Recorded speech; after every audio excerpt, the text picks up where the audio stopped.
Rapid fire round भी कर लेते हैं। कुछ सवाल पूछूंगी, आपके दिमाग में जो भी पहला आंसर आएगा आप उसको बताइएगा, सोचना नहीं है ज़्यादा। फेवरेट टीचर कौन है, विकास दिव्यकीर्ति या खान सर? मुझे विकास दिव्यकीर्ति सर की विचारधारा अच्छी लगती है। अवध ओझा या खान सर? यहाँ पे खान सर है। अच्छा, अवध ओझा या विकास दिव्यकीर्ति? देखिए दोनों के अपने अपने हैं पॉइंट। अवध ओझा सर का जो है वो थोड़ा सा राजा बनाते हैं। हाँ, राजा बनाते हैं और राजा बनाने के फॉर्मूले काफ़ी अच्छे हैं, बहुत बढ़िया है। वो बातें जो है वो सुनने में अच्छा लगता है बट प्रैक्टिकली वो सही नहीं है। कई बार क्या होता है ना कि हम लाइफ में सफल हो गए हैं, हम बहुत आगे बढ़ गए हैं, ठीक है, लेकिन हम कभी सोच नहीं पाते कि जो हम बोल रहे हैं वो बच्चों तक क्या इम्पैक्ट जा रहा है। जैसे मैंने कहा ना, आज का यूथ पागल नहीं है, उसको सब समझ में आता है आप क्या बोल रहे हो, क्या नहीं बोल रहे हो, किसके लिए बोल रहे हो, आपकी मंशा क्या है, ठीक है। कोई चीज़ अगर आप मान लीजिए कि करने जा रहे हैं तो उसके पीछे आपका हिडन मोटिव कितना है कितना नहीं है, वो सब नेटिजन्स को समझ में आता है। बस ये बात है कि सही मौका होता है जहाँ पर वो रिएक्ट करते हैं और बाकी टाइम वो शांत रहते हैं, तो ये होता है। तो मुझे लगता है कि अवध ओझा सर की जो कुछ अभी स्टेटमेंट्स काफ़ी वायरल हुई हैं, ठीक है, वो एक अलग कहानी है, लेकिन इसके अलावा मतलब उन्होंने काफ़ी कंट्रीब्यूशन दिया, मोटिवेट बहुत अच्छा कर देते हैं बच्चों को। मैथ्स का फेवरेट फॉर्मूला? नहीं वो समझ गई, Vikas Divyakirti sir very close to you. Math का फेवरेट फॉर्मूला?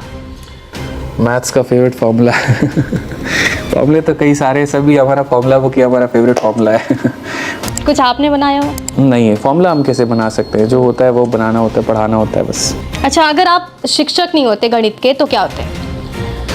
शायद एक सामाजिक कार्यकर्ता, या फिर जो मैंने ज्वाइन किया था मैं उसी चीज़ में बहुत आगे लेकर के जाता जो कस्टम्स में था मेरा। पाई या फाई, कौन ज़्यादा इंटरेस्टिंग है? पाई। ठीक है, कौन सा नंबर आपके लिए लकी है? पाई इसीलिए ज़्यादा इंटरेस्टिंग है क्योंकि हमारे गणित के बहुत सारे सवाल 11 के डिविजिबिलिटी पर ही बन जाते हैं। हमें मज़ा आता है उसको उड़ाने में। नंबर लकी कौन सा है? 7। कुछ इसके पीछे की कहानी, कुछ राज है? अच्छा लगता है, मतलब या तो 7 या 4, मतलब हमारा रोल नंबर भी हमेशा ये मिला हमको, ठीक है। और क्या है ना, मतलब धोनी का भी है यार, थाला फॉर अ रीजन। ठीक है, भारत का सबसे महान गणितज्ञ कौन है आपकी राय में? रामानुजन। एस.सी. वर्मा कैसे लगते हैं? अच्छे लगते हैं बट रामानुजन बेस्ट। बच्चों को गणित से डराने वाला सबसे कठिन टॉपिक क्या है? ज्योमेट्री। और अरिथमेटिक में टाइम स्पीड डिस्टेंस, ये बहुत मुश्किल लगता है। उन्हें लगता है कि हो क्या रहा है। नहीं, आपके रहते हुए मुश्किल लगेगा?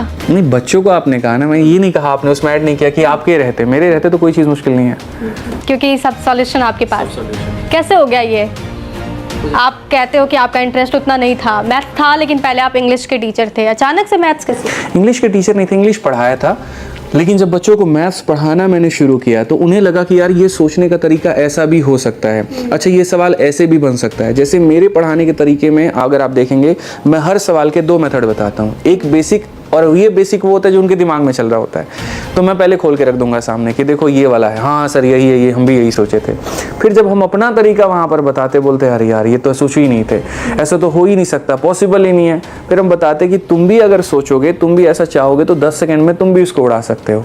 तब उन्हें लगता हाँ यार यहाँ पर कुछ अलग ही जादू है। बच्चों को ईजी बताने के लिए आपको पढ़ना बड़ा पड़ता है। जे 1 घंटे की क्लास के लिए हमको 1.5 से 2 घंटे बैकग्राउंड में हमारा कंटेंट बनाने में मेहनत लगता है। ये टीचर के लिए, मतलब बाकी बच्चे सोचते इतने घंटे इनका लेक्चर है, लेकिन जितने घंटे की लेक्चर है आप उतना मान के चलो कंटेंट पर टाइम देना है। अच्छा, गणित अगर एक फिल्म होती, फिल्म का नेम क्या होता? अभी ऐसा इमीडिएट कुछ नहीं सोचे है। कोई फिल्म जो आपको बहुत अच्छी लगती हो? फिल्म मैंने काफ़ी सारी देखी है, अलग अलग टाइम पे अलग अलग मूवीज़ अच्छी लगती रही है, माहौल के हिसाब से होता है। पहले तो ऐसा था, चक दे इंडिया भी देखा, वो भी बहुत अच्छा लगा, वीर ज़रा भी देखा, वो भी बहुत। अभी हाल फिलहाल? अभी देखी ना सनम तेरी कसम। ठीक है, आदित्य सर लास्ट सवाल आपसे ले लेते हैं कि अगर आदित्य रंजन सर पर फिल्म बनेगी तो फिल्म कैसी होनी चाहिए, आपकी बायोपिक कैसी होनी चाहिए? मैं मतलब बायोपिक में सबसे पहले मैं ये चाहूँगा, एक बच्चों के अंदर में ये थोड़ा सा दिखाना कि अगर जहाँ चाह है वहाँ राह है, अगर तुम चाहोगे कोई चीज़ तो संभव है। मैंने अपने आप में लाइफ में कभी ये कल्पना नहीं की थी कि मैं वहाँ से उठ करके एक छोटे से गांव से, एक छोटे से शहर से उठ करके यहाँ तक आ पाऊँगा। तो मुझे लगता है कि ये बच्चों को दिखाया जाए कि अगर तुम मेहनत करोगे तो हर कुछ संभव है। खासकर वो भी स्टोरी के ऊपर में फोकस किया जाए जो मेरे स्ट्रगल का सबसे बड़ा समय था, क्योंकि लोग अक्सर सफलता को देखते हैं, उसके पीछे की मेहनत को कोई नहीं देख पाता, आकलन नहीं कर कर पाता है। शायद मेरे माँ बाप भी नहीं देखे होंगे कि वो मेरी स्थिति क्या थी, सड़कों पर घूम के पर्चे बांटने से लेकर के सारी कहानी। तो मुझे लगता है कि वो बच्चा ज़रूर देखे, क्योंकि आज के समय बच्चे को लगता है कि खाली हम ही ऐसा है जो मेहनत कर रहे हैं, हमारी किस्मत में नहीं ठोकर लिखा हुआ है, हमारी किस्मत में ही असफलता लिखा है। बट उसको ये समझना ज़रूरी है कि आज तुम्हारी किस्मत में असफलता है, कल के तुम सफल बन सकते हो। थोड़ा पेशेंस तुमको और रखना पड़ेगा और मेहनत और करनी पड़ेगी। बहुत शुक्रिया हमारे साथ जुड़ने के लिए, बातचीत करने के लिए।